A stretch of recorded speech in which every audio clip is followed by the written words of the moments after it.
Hello, everyone, and welcome to another fully live episode of Hacking with Friends.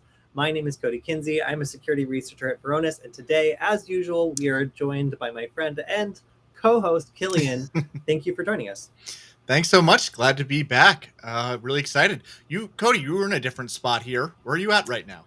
I am currently, I'm currently in Los Angeles. I was going to be attending the Hackaday SuperCon today. I still am, but I realized it is loud and a little small in that building. And there's like 500 hackers there right now, all running around the place, excited. So I figured if we're covering the news today, I should probably go somewhere a little bit quieter. That's Sure. relative. You can expect to hear the sounds of the corn man honking a clown horn, ice cream trucks, people shouting, car alarms, and sometimes gunshots because the rent over here is a little low. So yeah.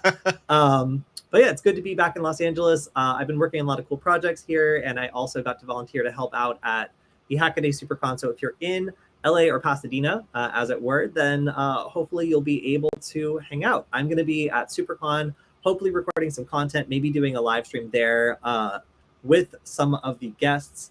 And also, I'm gonna show this off. If you are around, I have very foolishly decided to try to pull off an event on the like basically the next day is when we settled on this. So the Meow Mixer is going to be at Null Space Labs. I figure there's all these people who have come from out of town.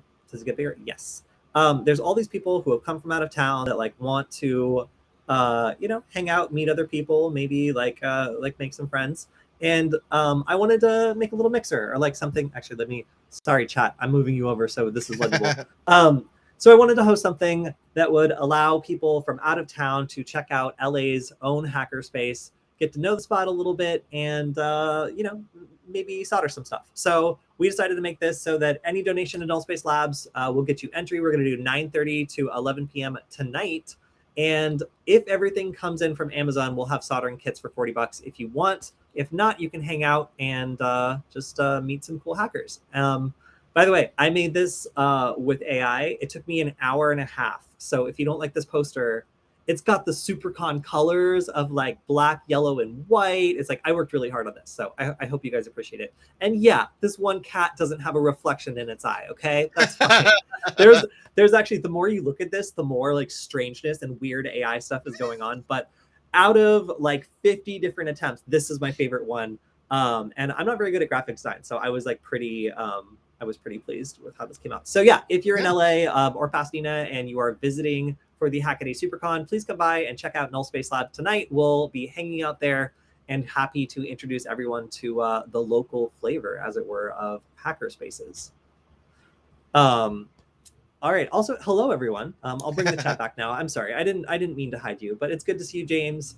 It's good to see BNK28 and everyone else in the chat. So yeah, good to see you all. So we've got a lot of stuff to go over. I kind of want to talk about, I like to talk about some research that I get to do and shout some things out. So first, I just want to give a shout out to my good friend Nick, who is the #2 most viewed video of all time on the Hack5 channel.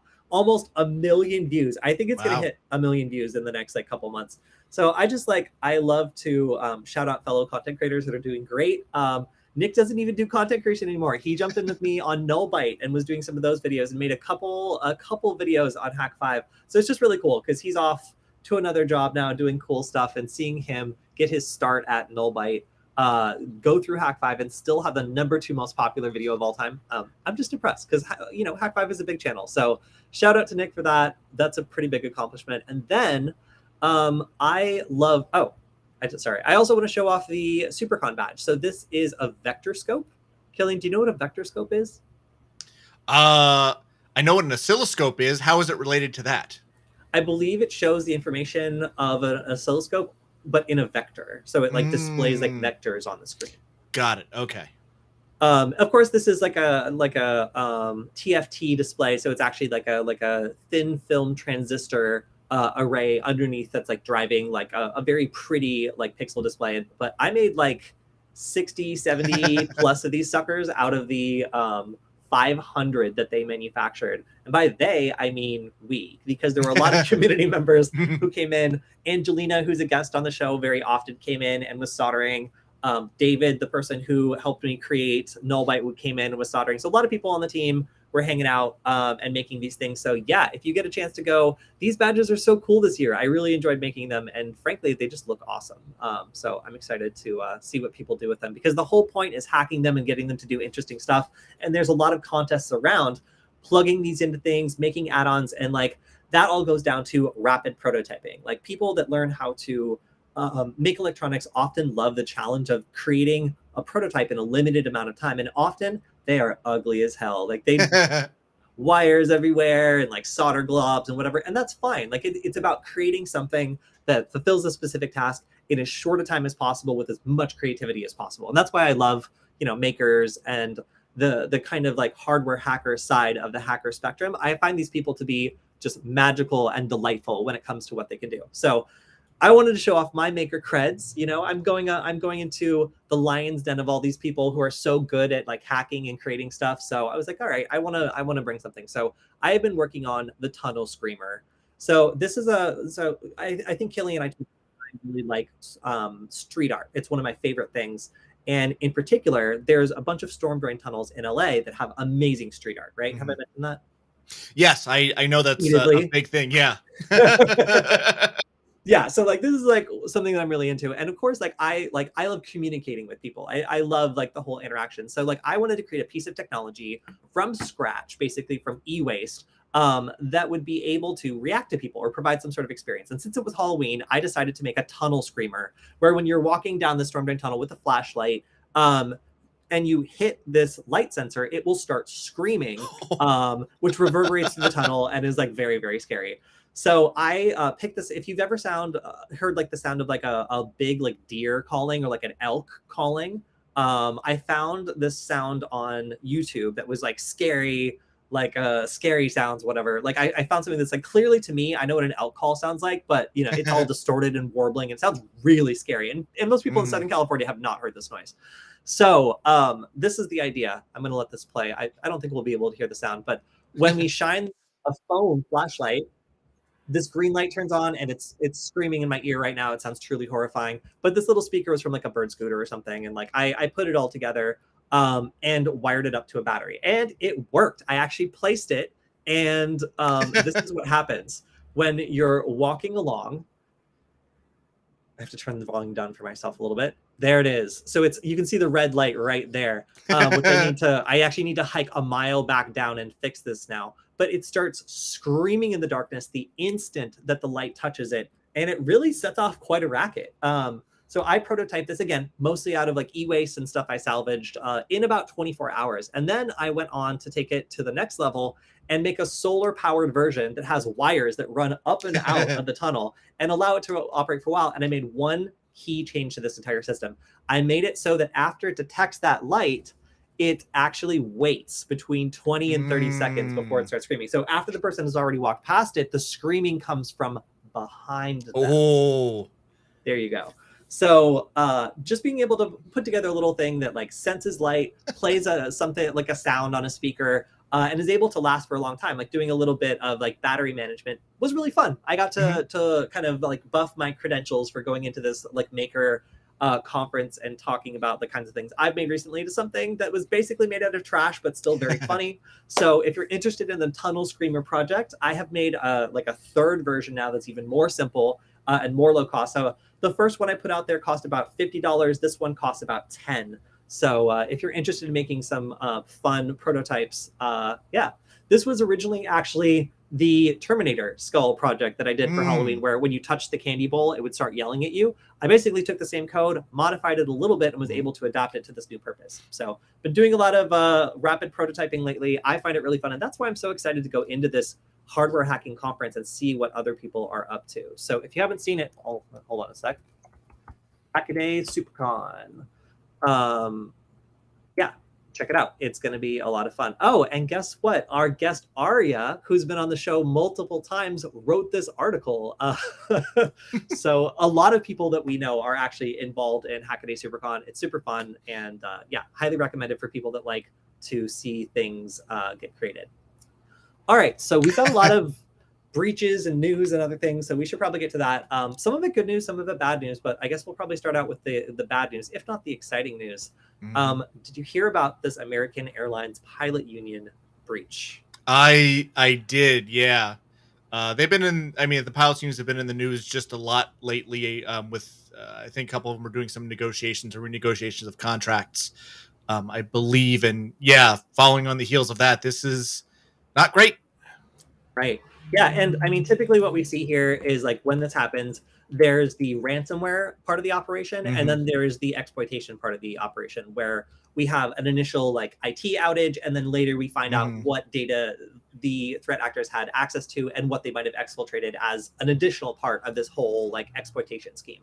So pretty unfortunate. It appears that 5,745 pilots and pilot applicants were affected by this. And a lot of like airlines and pilots have been targeted in these sorts of data breaches. Right. It seems like this is not the first one we've seen, even the last couple months, that have targeted pilots and pilot applicants. I mean, it's especially scary considering the amount of like access that they have. I mean, I'd be worried that this could be a precursor to some type of like identity impersonation or something like that.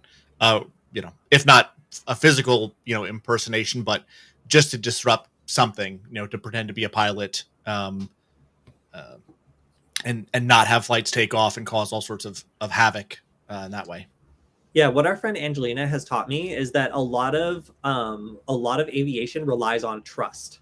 Right. And that's it. Like, and that's both its greatest strength and its greatest vulnerability. So pilots being targeted like this are definitely something to be a little concerned about, maybe just because of how much trust runs that whole system.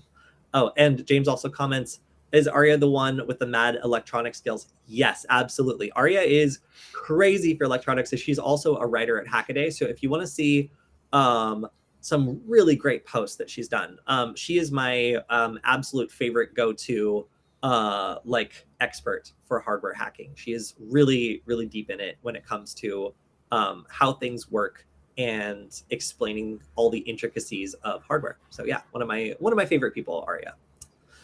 All right, next up, we have, I would consider this to be a plus. This is Google Play adding a kind of like third-party verified badge to VPNs, meaning that it's actually been audited.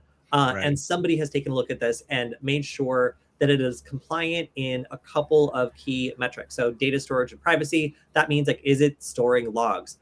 Cryptography, does it have any backdoors or weaknesses? Authentication and session management. Are there any vulnerabilities that can allow for impersonation or man-in-the-middle attacks? Network communication requirements. So, what is it? How is it exchanging data? Platform interaction requirements. Does not export sensitive functionality via custom URL schemes. Good, yeah, that's what you want. Code quality and build setting requirements. So, like, is the code riddled with vulnerabilities used as a backdoor? Right. Kind of funny because this is like a cheat sheet, sneaky things VPNs can do to actually act as a way to either infect your device or see more information than they should. Like, are they keeping logs? Do they deliberately have like bad code quality that might allow somebody to backdoor this device, or are they just explicitly allowing for that in the way that they've set up the VPN? These are all questions that a lot of people have, and most people don't have the time to like verify massa compliance like for themselves. So this is something where if you're looking to download a VPN on the Google Play Store, you can now expect some additional guidance on whether or not this has been verified by a third party. So you don't have to just look up, old nullbyte videos or, reviews by people that are, supposedly trusted. It really like the VPN market space has been the Wild West for a while. Yeah. And people will say anything. You have YouTube influencers, getting paid to do endorsements. You have like such a complicated narrative around this. It's nice to see some transparency when it comes to which ones have been independently audited and can be distinguished from like up and coming, like apps that may have no verification whatsoever and have some serious problems in like one of these categories. Right. Yeah, that's the thing. I feel like we've talked about this many, many times in the past. A lot of times you think people are going after VPNs or using VPNs because they want to like watch Netflix in a different country and access their library, and they don't care about security. But that's not really what us security people care about. Yeah. I'm generally pretty hopeful that more people are going to like realize that VPNs are super useful, and that they allow you to be more protected on like local networks and like just protect your privacy like from certain parties. But the complication here is that they're not perfect, and they can also be difficult to use. For example, a company that I worked for doesn't allow me to use a VPN for anything. So if I touch anything, I get logged out of my account and I get to talk to a bunch of security people. And that's just the fact of using a VPN can be seen as suspicious in some security contexts. So having like a random connection come in, or like having an employee logging in from a completely different IP address, like literally every single time, like that creates a headache for the SOC team that they might not want to deal with. So I've just kind of noticed, like, as VPNs become more popular, they can get you in trouble, or not so much get you in trouble as like not be usable in certain instances. So something to think about. All right, so Microsoft Exchange has 2 zero-day vulnerabilities that allow remote command injection and data theft attacks. So there's 3 of these guys, and this one seems to be the most severe, if I remember correctly. These vulnerabilities do require authentication, which has reduced the CVSS to between 7.1 and 7.5. So that just also another story later on, they've completely overhauled these CVSS scores. So that's great. It's probably going to provide some more clarity into like what exactly that means. But now it's still a little just like, how hard is this really? And like somebody needs to just like pick a number. But yeah, overall, that's still a pretty high severity. And some of the suggestions here for mitigation were things like make sure you have 2-factor enabled. So, I mean, obviously you would need to like either steal a session or man in the middle or something in order to pull this off. You need like credentials, or you need to be logged in order to do this. So yes, there is at least a little bit of a barrier here, but successful phishing attacks could very easily exploit this. And that's why 2-factor is going to be really important to mitigate against this particular vulnerability. Oh, there it is. I was going to say, I was pretty sure this is the one that Microsoft was like, it's fine, we'll fix it later. Like, I don't really love that answer, but Microsoft is like not committed to treating this one as super serious yet. Let's see. Let's check back next week and see if it's being reported as actively exploited. Byone mentions, I mostly use a VPN to access my own self-hosted server. Being able to like VPN back into your own network, like that actually might be the least suspicious way to use a VPN. Because if you're doing that, then like, you have the ability to come into the same login via the same IP address every time. That could be enough to not get you in trouble. And that is a really good use of a VPN. Like it's very useful to do that. Just be careful, because VPN like entry points are like often targeted. So you got to be really careful about making sure to not expose yourself to the internet. All right, more fallout from the Okta breach. 134 customers had their information accessed from their support system, Okta's support system. And from that, it appears that the attackers pivoted into several accounts. Some of those accounts were 1Password, BeyondTrust, and Cloudflare. All of them notified Okta of the suspicious activity.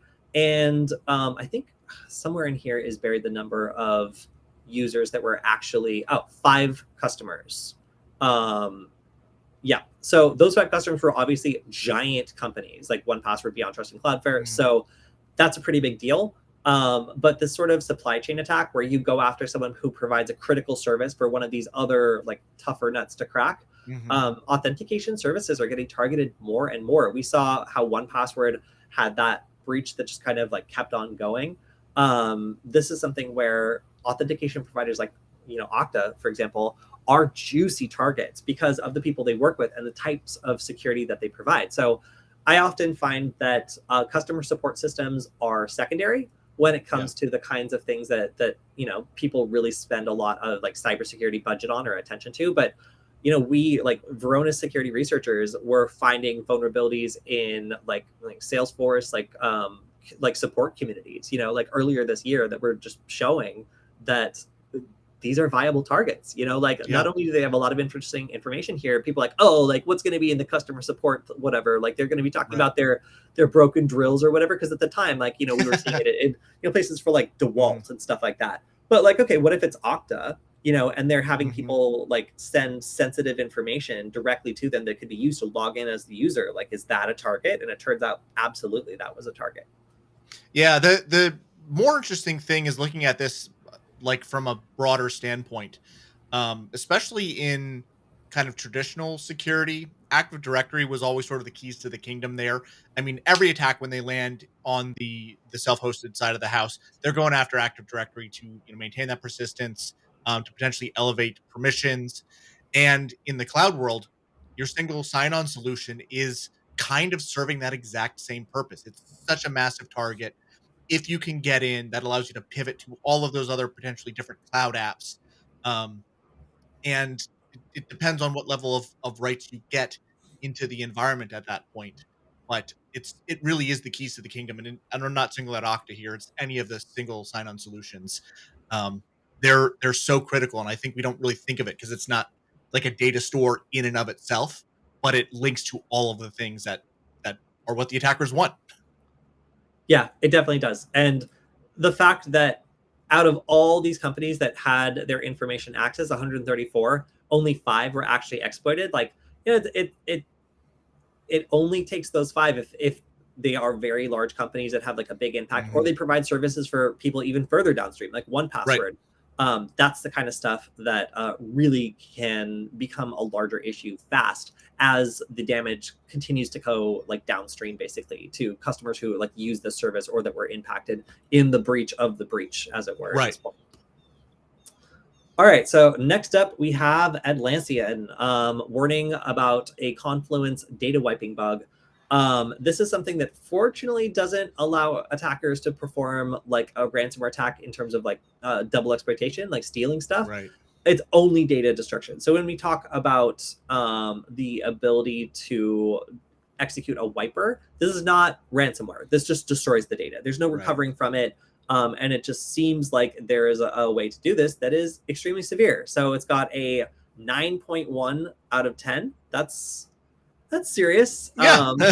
And it affects all versions of Confluence Data Center and Confluence server software. So that's going to be something that you definitely want to get on patching, as it is limited in its usefulness. So you Mhm. can expect somebody to just kick off like a full scale attack because Mhm. it is both possible and easy. It doesn't get anybody any money, as Sure. far as I can see, but it does allow for a maximum amount of chaos, which means it would be a good time to get on these data mitigation Yeah. steps. All right. Next up, speaking of hardware companies, Ace Hardware said that 1,200 devices were hit during a cyber attack. This is preventing local stores from processing orders and customers from placing orders online. Mhm. And they're trying to get 196 servers back up and running. That's going to be a problem. Yeah. So yeah, obviously these sorts of attacks imply ransomware. When you have like a service going down hard, Mhm. it doesn't tend to be like a data breach. It tends to be either double exploitation or just straight up ransomware. So we'll see what happens here, but it seems like this is an attack in progress. Yeah, I don't recall seeing anybody taking credit for this yet. And I don't know if they updated the article with that information, if it says. Let's see. I don't recall. I don't remember seeing it, because I know we're seeing Black Cat again this week. We're seeing Lockbit again this week, but I don't remember if we talked about who was behind this one. Wow. I'm sorry. I didn't see the statement by the CEO when I originally read this article. I'd like to end by reminding you that of all this frustration and all this effort is a direct result of malicious cyber attack on Ace. This was perpetuated by criminals. Though they are hiding in the shadows, they are no different than thugs who break into your store attempting to steal your stuff. It's a battle of good versus evil. The processes to recover are complex. The principles of this battle are not. Good will ultimately triumph. That is a very strong statement. Yeah. Most businesses are like, I'm sorry, ladies and gentlemen, there was an unexpected encryption event. We will get back to you. But this guy's just like, we are literally fighting evil. Right. That's cool. I appreciate that. I appreciate the there's pageantry to it, but I appreciate like the forthright kind of approach that they're taking. Like, Transparency is not in short supply at Ace Hardware, it seems. So yeah, some strong statements. But I mean, I have to say, compared to the kind of like nitpicky, like low information, like we don't know what's happening, we'll get back to you. Like this is like they're like we're fighting evil right now. Our Navy SEAL IT technicians are going loud. Like just strap in. I was like, okay. Things are tense at Ace Hardware at the moment, but it seems like at least 5% they were saying of their servers are back up and certified by their IT department. I mean 51%. Sorry, I was off by like a good amount. Yeah, 51% of the servers were started being certified. So I mean, it seems like they're well on their way to recovery at this point. Right. I mean, but here's the thing: like the folks down on the front lines in the trenches, the security people, the IT people. I mean, it is a battle. I mean, they're out there fighting this, bringing the services back, validating it. I've known plenty of people of my security career over the years who have had to face these type of challenges, and like it is stressful, So it's nice to see like the CEO kind of calling it out and giving them a lot of props that they're they're fighting the good fight. So another thing that I think is interesting about the situation is it's a complicated attack. So obviously there was the primary attack that's impacting services, but then other criminals are trying to take advantage of this by contacting retailers and trying to get them to use an alternative payment method while the disruption is occurring. So they're trying to fill the void of communication. They've like taken down some of the ACE's team's ability to communicate with their own suppliers, and then these criminals are sweeping in and attempting to contact those suppliers and get like payments and other things wired to different accounts. So really is a complicated attack. And I agree with the ACE CEO that there's a lot of malice here when it comes to the way that attackers are piling on to make this a very complicated and frustrating situation for them. So yeah, one of our viewers says ACE's CEO thinks he's Batman. Yes, this guy is fighting an active criminal attack that appears to be like expanded onto multiple fronts, with like phishing attacks and also potentially ransomware employed to bring down some of these services. So a lot of drama going on at Ace Hardware, but again, transparency not in short supply. Yeah. All right. So Black Cat Ransomware is claiming the healthcare giant Henry Schein. Am I pronouncing that right? I believe so. Yeah. If I'm not, let me know. But the long and short of this is a lot of data. I think it was like 30 something terabytes of data. Was said to have 35 terabytes of sensitive files were said to have been exfiltrated. And the back and forth with ransomware gang here, Black Cat, has been a little confusing. So they recently actually removed Henry Schein's entry on their data leak site, which kind of implies that maybe the company had either restarted negotiations or had paid the ransom. So we're not really sure exactly what the status of this is right now, only that both parties have kind of admitted at this point that there's something going on, with Black Hat being far more specific and saying that they had a substantial amount of sensitive healthcare information that they were ready to leak. Yeah, I think every week almost we see 2 or 3 folks who Black Hat's targeted. I don't know if they're the biggest or most prolific, but we certainly hear about them quite a bit. I feel like a lot of the time the reason why these gangs are in the news is because they just like hit a lick with some random vulnerability that gets them access to tons and tons of stuff. Like how long were we talking about Clop and the Move It data breach? Those people just clocked in and just went to work on that vulnerability, and they made it like their vulnerability. Where anytime you heard about like a Move It, whatever, they were just really, really fast at getting in on that critical vulnerability and getting a massive portfolio. I think some of it has to do with the number of like affiliates or people like working with them. But like as these ransomware gangs grow, if they're able to get more affiliates working with them, they can just like fill the bucket with all these victims to go after. And if they have people to assign to like run through the process, like you tend to see these really big campaigns like this. Yeah. I mean, it just goes to show, we always have to be vigilant about it. They're always out there. All right, so we also have mortgage giant Mr. Cooper hit with the cyber attack impacting IT systems. This has left people unable to pay their mortgages, which obviously is kind of a problem. Yeah. Yeah, so fortunately, nobody's going to get penalized for this, but it is currently impossible for people who have a mortgage with Mr. Cooper to make those payments. So it's unknown how long the outage is going to take, but it is confirmed to be a cyber attack. So I don't believe that anybody has claimed like a ransom or anything. I don't think so. Not that I saw. Yeah. Yeah, and it says if it turns out this was a ransomware attack, so that implies that nobody has claimed responsibility. But yeah, anytime somebody mentions a cyber attack, nobody works for free, so these tend to be financially motivated. And if your systems are going down, that implies ransomware. So I do appreciate that they are like looking out for the customers and I can appreciate like. I say that, and I know you laugh, but like it's all too easy to forget like the real human impact of this is like, hey, like if you can't pay your mortgage, you're afraid, something bad could happen, right? You could lose your house, and probably not instantly, you know what I mean? But like, it doesn't give you a good feeling. So I appreciate that they're again being forthright with this and like, hey, well, we're getting this back. Like, don't worry, we're not gonna, penalize you, which I appreciate. Yeah. Because if there was an impossible situation here for people like needing to make payments but not being able to make payments, that would be where the pain really comes from. Definitely.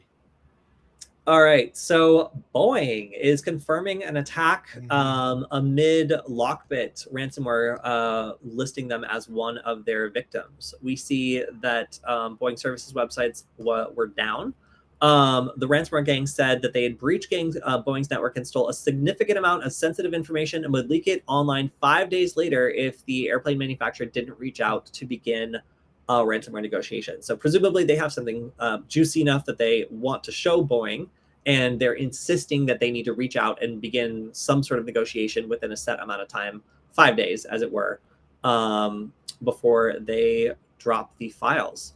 So I don't know if a specific amount of, I don't know if a specific amount of information was suggested. It looks like not, but the deadline was yesterday. So I don't see any updates on this. And I am not going to go to their their Tor site on the show. So I guess we'll find out later. But obviously, we don't need to tell you who Boeing is. They're like absolutely gigantic. And I'm not sure based on the initial reports exactly like what the scope of this is. So like exactly like which systems are affected. So still a lot of information to come out here, but a very public demand for the beginning of ransomware negotiations here from Lockbit. The at least the positive takeaway, not that there's a positive to this, but it said that security operations it was not compromised. So like flight security, for example, I believe the issue does not affect flight safety, which is obviously paramount dealing with human lives. Yeah, and based on the vagueness that the ransomware gang here is resorting to in their communications, like typically if they've got something really juicy, they're specific about it, or they'll release some samples. So it's unknown exactly what it is, because if it's like, I don't want to say just like employee information, that's pretty typical for these sorts of attacks. Is information about employees is released, or like other information that the business has related to that. If it was like some confidential stuff, like the government contract, like secret stuff, then like I guess we'll see. Maybe they wouldn't mention that either. But yeah, it really is a big question about what exactly they were able to exfiltrate, and whether or not it's worth it to Boeing to start negotiations. All right, so Meta is facing a ban in the EU, and this is based on location and behavior-based advertising. So the European Data Protection Board is extending the temporary ban to basically say you need to disable this sort of advertising and tracking. Otherwise, you're not going to be allowed to operate within the European Union. They also say that Meta's GDPR compliance is non-compliant. And I believe they were fined like 300 million euros. Yeah, 390 million euros for illegal behavioral advertising. And they just they don't accept it. So they're appealing it. They're blaming the decision on a lack of regulatory clarity. So I don't need to like remind everyone that like Meta is Facebook, who is maybe a little notorious for having these sorts of like data scandals in the past. their kind of whole purpose is like learning as much about people as possible to be able to deliver them advertising in ways that are difficult for other platforms to do. So like hindering their ability to like process just process a lot of data of all sorts of people until you know a lot about them and sell that profile to various people. Like that's kind of their whole business model. So they're fighting very, very hard to be able to continue to use these sorts of tracking techniques that are considered illegal in the EU. Mm-hmm. All right. Next up, we have FSB arresting Russian hackers who were apparently working for Ukrainian cyber forces. This was 2 different hackers, one of which was located, actually both located in Siberia, but one of which was a member of Ukraine's cyber forces, and then the second one providing infrastructure for hacking operations directed by Ukraine. So in the United States, we often complain about how we have the like Computer Fraud and Abuse Act, which can be applied like a little bit loosely if you want, but they just skipped straight to high treason. Like there's there's no computer crime like related charge here. They're literally just charging these 2 people with high treason. So that certainly simplifies things for the prosecution anyway. So yeah. I mean, they say that they're going to get a trial and everything else, but clearly they're not. I mean, they, I think it said they took them to one of the very notorious prisons for like political dissidents. So if they get a trial, it's going to be a kangaroo court. Yeah, absolutely. So bad day to be a hacker in Russia, which is traditionally pretty hands off with like hacking groups, provided that you're attacking people outside of Russia. Sure. All right, so we've got back-to-back library attacks. Like, who would have thought? But why do people hate libraries? I don't know. But honestly, I feel like for the amount of people that use them and then the amount of like cybersecurity resources, like they kind of like exist on that perfect spectrum of like both important and neglected in key ways when it comes to like hardening themselves as a target. There's just so many services they're trying to offer, so many third-party providers coming together to offer the services you would see in a library. This is kind of what you can expect. So the Toronto Public Library is experiencing outages thanks to a Black Basta ransomware attack.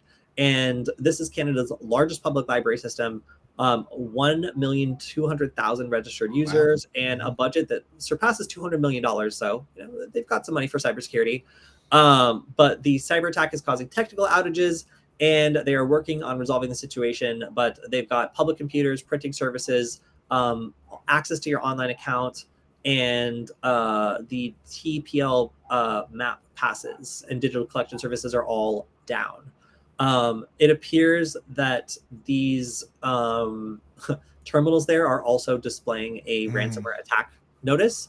So this was taken by someone on a TPL workstation at the library. So yeah, this is not good to see. If this pops up on your computer, you are in trouble.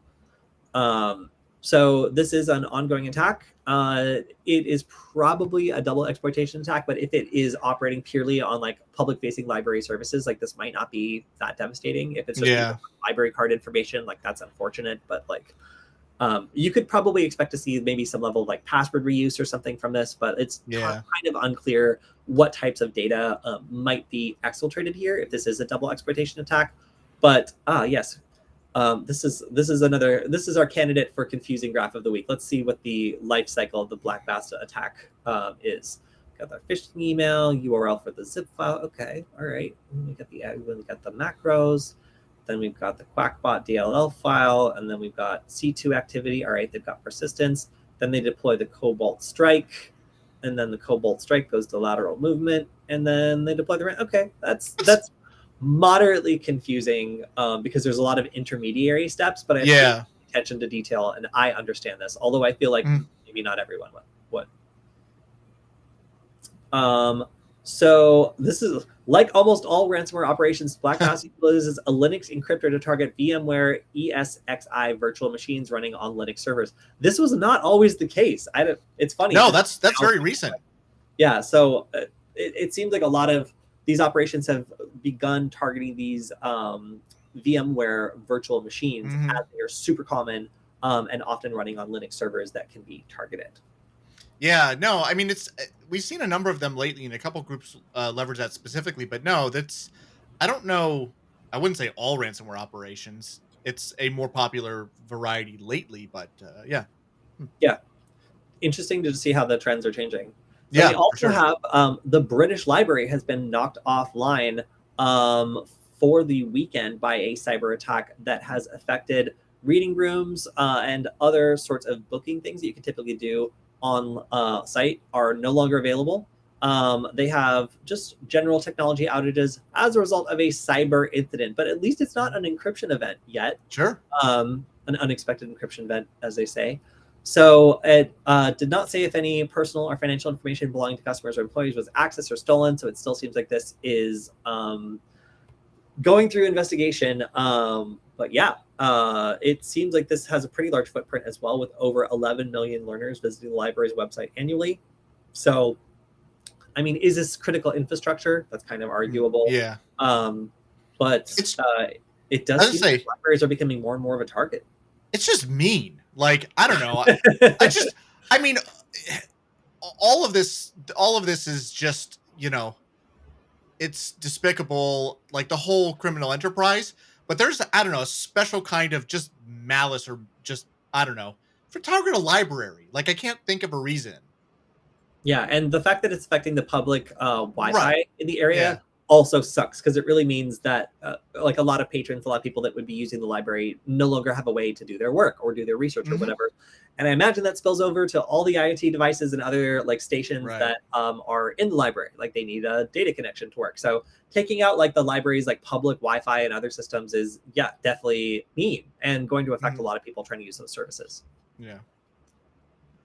All right, we got the new CVSS, Common Vulnerabilities and, oh my God, what is it? Scoring System. Common Vulnerability Scoring System has come out 8 years after version 3.0. We now have version 4.0, and this is based on a couple different metrics. So this is, let's see. I really want to find where it discusses what they changed. Oh, I guess that's further up, but it's talking more about how difficult it. Oh, here we go. All right, exploitability, impact on confidentiality, integrity, availability, and required privileges with higher security. I thought that there was another one now that has I think it's the amount of remediation. It's down a little bit. In addition, supplemental, maybe this one. Oh, is this it? Wormable recovery. Yeah, like some additional things. Yeah. Okay. Yeah. So this is now what they're focused on. Automatable. So is this like wormable? Recovery, like what is that like? Value density, vulnerability response effort, and provider urgency. So I think these last two are my favorites. Vulnerability response effort. So like how hard is this to remediate? If it's just like pushing one patch real quick, then that's maybe not that severe. But if it's like, if this is just a pain and like people aren't going to do it, then I think it should be a more like severe score, because you can anticipate that with a higher vulnerability response effort, you're going to have a lower compliance and you're going to end up with people just not doing it properly. All right, next up, the Mozzie malware botnet just got shut down. So somebody used a kill switch. It appears that this originally the botnet originated in China, and then for whatever reason, very recently, somebody using code that had similarities to the original code that created the botnet shut it down, but maintained persistence. So this is mysterious. So the botnet is no longer active. However, starting with a halt to all operations in India, this spread and now appears to also have caused a termination in activities in China, which is where the botnet originates. So some theories here were maybe that Chinese law enforcement like got in and arrested the people responsible and then used their resources to deploy a kill switch. But what's notable is that the process caused the following. termination of the Mosey malware process, disabling certain system services, replacement of the Mosey file, execution of device configuration commands, blocking of access to various ports, and establishing a foothold for a new file. So is this a reboot? Is this some sort of like remediation effort that's supposed to help like patch like what was done before? It's really kind of up in the air, and there's not a lot of transparency as to what is going on. But it is a little mysterious, you know? Yeah, I don't. My thought when I read that first is maybe a rival botnet operator figured out how to do this and kind of used a quick grab to take control of the resources or something. That was what I thought, at least initially, is specifically because it maintained the persistency. I don't think there's honor among thieves in this particular sense. So who knows? Yeah, I would agree. It's mysterious, and the fact that the valid private key was used to push this kill switch is interesting. It means that whoever sent this had access to the same private key that the original author of this botnet had. So either they got breached or arrested or something happened. But yeah, kind of a mystery here. A mysterious end to a botnet that we've talked about at least once before. Yeah. All right, next up, Flipper Zero. We've talked about the Bluetooth spam attack, and I tried it on my phone. And what did I learn? I learned that Google Play Advanced Protection, which is applied to my account because of me being on Nullbyte, will not allow me to install any third-party app that is not on Google Play Store on my primary device. So that's fine. I have burner phones. I'm going to try out maybe on like my old Android phone. But yeah, I learned that I cannot try it because I am locked down too hard. However, if you are willing to take the risk, you can go to the GitHub repository, and is this it? This is it. Oh, no, that's not it. It's in the story. You can go to the GitHub repository here, and you can download the APK and install it for yourself. It will allow you to try out a lot of these cool attacks that we showed off on, I think I did it on ESP32. I was able to pull it off on, and then also a Pi Pico W I was able to pull it off on. But now it has come to the Flipper Zero and also Android devices. So if you're feeling brave, you can pretend to be a whole bunch of random devices and potentially even cause a denial of service attack as people are flooded with advertisements for nearby devices attempting to pair. So probably one of my favorite tools of the week to be released. This just gets more and more popular as people put it out. As people put out more versions of this that are porting it to different devices. So cool to see it come to Android devices. Nice and easy. Dozens of countries are also pledging to stop paying ransomware gangs, as this is a cross-border issue, and a lot of countries are seeing the value in trying to stamp out this crime by removing the incentive. The United States was also apparently targeted in 46% of all ransomware attacks, and I mean, I guess you go where the money is. Sure. But yeah, so representatives of these 48 countries from the European Union and Interpol are going to be at the week's Counter Ransomware Initiative Summit, and they're all going to be looking into ways to disrupt the payment systems and other financial institutions that ransomware gangs use, but not all of them have confirmed they're going to sign the anti-ransomware statement. But I don't know if this is like binding, but it is good to see general agreement on a strategy to move this as a profitable crime. All right, this is interesting. Massive cybercrime URL shortening service uncovered. So this was a threat actor called Prolific Puma, which we can see a mid-journey rendering of here. And they were providing just like one short part of the whole cybercrime lifecycle. They were specializing in that one part. So they were buying up tens of thousands of domains and creating link shortening services that would allow people to share malicious links that were not flagged. So often if you're hosting malware, it gets flagged really quickly. And if you try to send someone a link, that link will get flagged. And as people report these links, then it's really easy to end up with the URL getting completely burned and not being able to use that domain for attacks anymore. So these services are necessary for all sorts of people that are trying to perform attacks and need lots of URLs to do so. So they registered up to 75,000 Wow. unique domain names since April 2022. And I have seen their handiwork. I have seen, like long strings of random numbers, whatever, like registered as domains. And this is something that's becoming like kind of common, honestly, for these like weird intermediary, like suspicious, random but unflagged domains. So obviously it's hard to keep up with this many suspicious domains being registered all the time. There are companies that are trying to do it, but I got my like nugget.lol like short link for our Discord server flagged by like a predictive like company that just looked at the URL, like that's probably going to be malware one day, right? And then, to proactively flag it. So this is these sorts of services are causing such a disruption that like valid domains are being flagged as malware just because they're following this pattern of buying up a bunch of random cheap domains, letting them sit idle for a while, and then switching them over to deliver malicious URLs. Yeah, I believe that was in this article. They talked about letting them sit to let them get a little bit of age, and I think they also did, maybe they did like a DNS queries or some other type of activity against them to make them seem more legitimate, so it's not just brand new and then part of an attack. I believe that was this article that talked about it. So yeah, and what also sucks is they're taking up a bunch of good domains.